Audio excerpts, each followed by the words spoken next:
Ahoy hoy YouTube modeling community, it's Lazy-Eyed Modeler here in the Woody Workshop. It's Monday morning and we're going to do a toss of sprue. This is number 30 I believe.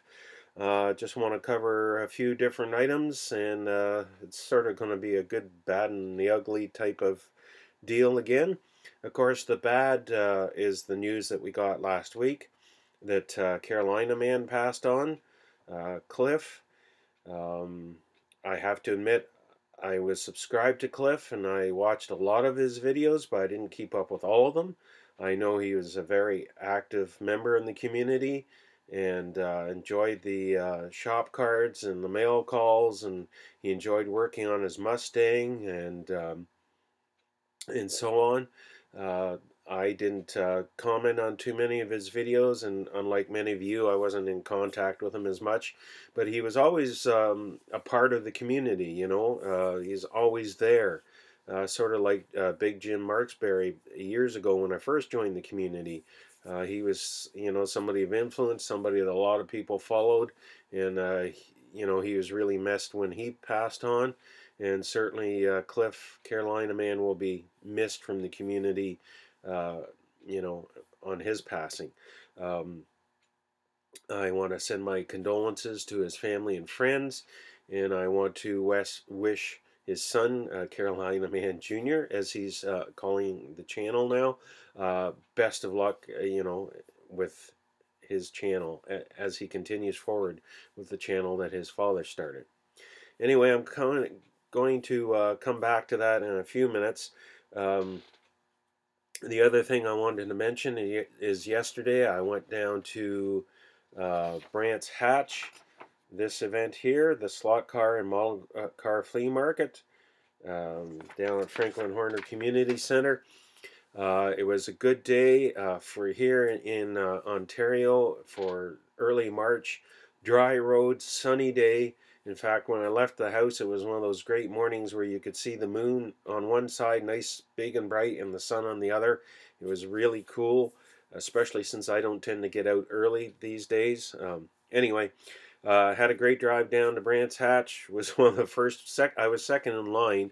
Just by virtue, I left myself a lot of time to get there because you never know if the highway is going to be closed for some stupid reason or something.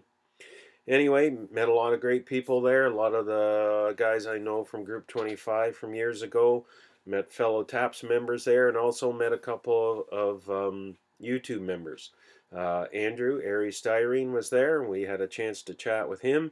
And then a little later, we ran into Nelson from BSG Customs, and it was great. It's the first time I've met Nelson in person. It was great to see him.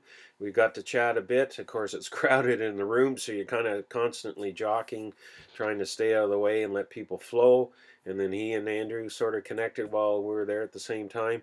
Anyway, it was a great afternoon, and well, now I'll come back to that. The bad, the ugly of this, and it's not something that I witnessed or whatever, but it's been what I've been hearing from Group 25, some of the members that put on the show. It is that in the last 3 years, now I don't know about this weekend, but a couple years previous, they're getting more and more theft from their vendors, and the vendors are starting to get upset. Either people swiping kits, swiping, like if you have baggies of parts for sale, swiping those, or even doing it in tandem. So Joe Blow number 1 comes up, oh, can I look at this kit?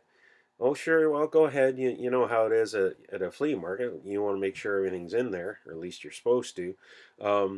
And then his buddy comes along and distracts the vendor. Oh, what about this? What, you know, would you take this much for this? Meanwhile, his friend is rifling stuff out of the kit. And actually, I heard one vendor as I was walking by saying to a customer, that kit was complete this morning. And he was somewhat in shock. And so obviously this was happening again yesterday. And I can't believe that people, I mean, we're such a small group of people that actually build models in the whole scheme of things. I can't believe people are doing this. And it's sad. It's really sad. Because then you get vendors saying, well, screw it, I'm not Why am I going to go to the show if, you know, the light fingered Louis are all showing up? So I don't know what they can do about it when you got, you know, it's like any other show. When it first opens, that's when everybody's there and you can hardly move. So it's really hard even. I know the club members are trying to keep an eye on things, but there's just so many people. How do you um, control that? You know, it's really, really sad that people are doing this. Anyway, back to, um, could have called this the good, the bad, and the ugly, and the stupid. I wanted to do, even though I wasn't really close to Cliff, Carolina man, I want to build a Mustang of that era, um, you know, as a tribute to him. And so I went through my stash and I found this kit, which I thought was great until I opened the kit up. And I'd forgotten about this, but I bought it from somebody who did a conversion, and they changed it from an SVT to a regular Mustang, the convertible. So I have coupe body parts in here along with many of the original body parts, but it's not a convertible. It's this body is in it, not the convertible body. So knowing I was going to Brandt's Hatch, I thought, oh great, maybe I can find an actual convertible, you know, excuse me. And so I decided to look around. And I looked online ahead of time and I saw one kit and I thought, oh, that's great. If I see that, I'll grab it. And this is where the stupid comes in. This is the kit I decided, oh, that's great. I'll grab, that's the one I want. Because stupid here thought it was a convertible. It's obviously not on the box.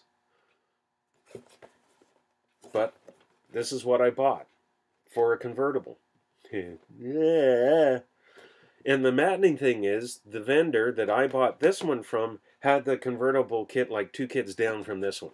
I could have had a convertible. But for some reason, brain fart locked in. And, oh, yeah, I got it. It wasn't until I got home a while later that I looked. And a friend asked, well, what did you get at the flea market? And I went to check because I was trying to think of the Super Stallion. And I took this out and I looked and it's like, that's a coupe. You dumbass. And the ironic thing is, just as I was about to leave, I saw this and I thought, well, that looks cool. That'd be a good companion build or something like that, you know. And the guy was selling it for a good price, you know, 12 bucks sealed, you know. Well, good. I have all kinds of Mustangs from the right era. Not a darn one of them's a convertible. 2 sedans. So my memorial build or my tribute build for Carolina Man is obviously going to be a sedan of some type. Yeah, it's amazing how the brain can brain fart, you know, like and stay locked in that brain fart for a while. A couple other things I got the Stone Woods and Crooks caricature Willies, which I think I'll make for a neat build. It was on for a good price compared to what I've seen these going for. Okay, there's going to be a bit of a cut in the video because I started having trouble with the camera. It seems like it's bound and bent and wants to be in my face, and if I hold anything up too far, it starts cutting out and jerking. I don't know why. You think it would like me to cover up my face. But anyway, the other things I got were a couple packs of sanding files, thin ones.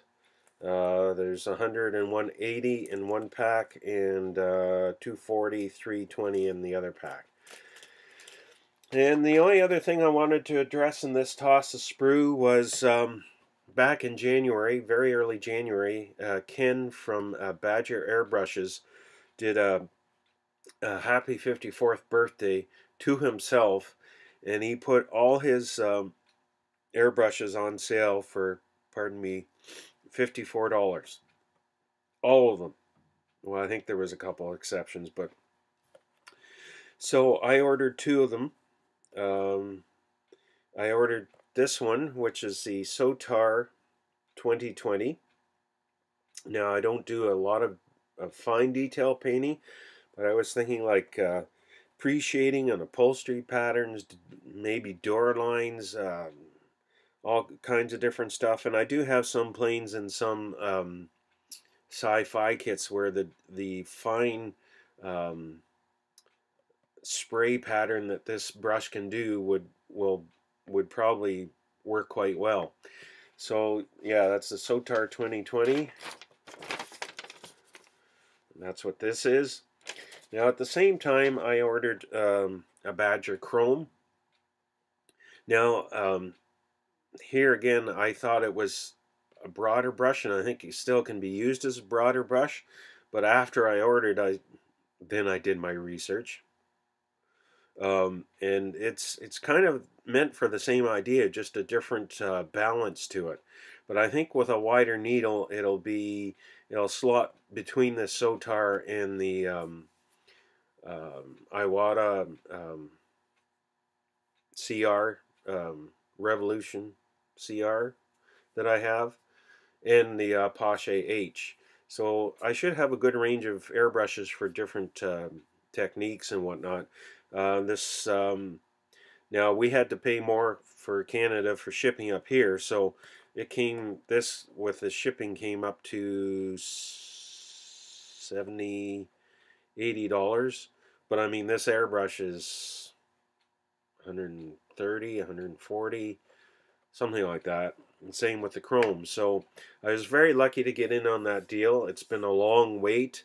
I paid like the very first day they would take payments, and for some reason mine was one of the last ones mailed out, but I'm not complaining. I'm happy to get it. I'm happy to get it for the price. My chrome is not here yet. I'm looking forward to that. And we should have some fun with that, and maybe we'll show you guys what they look like together and apart and whatnot. We'll see how that works out. Anyway, between this section and the first section, it's going to be a long enough video.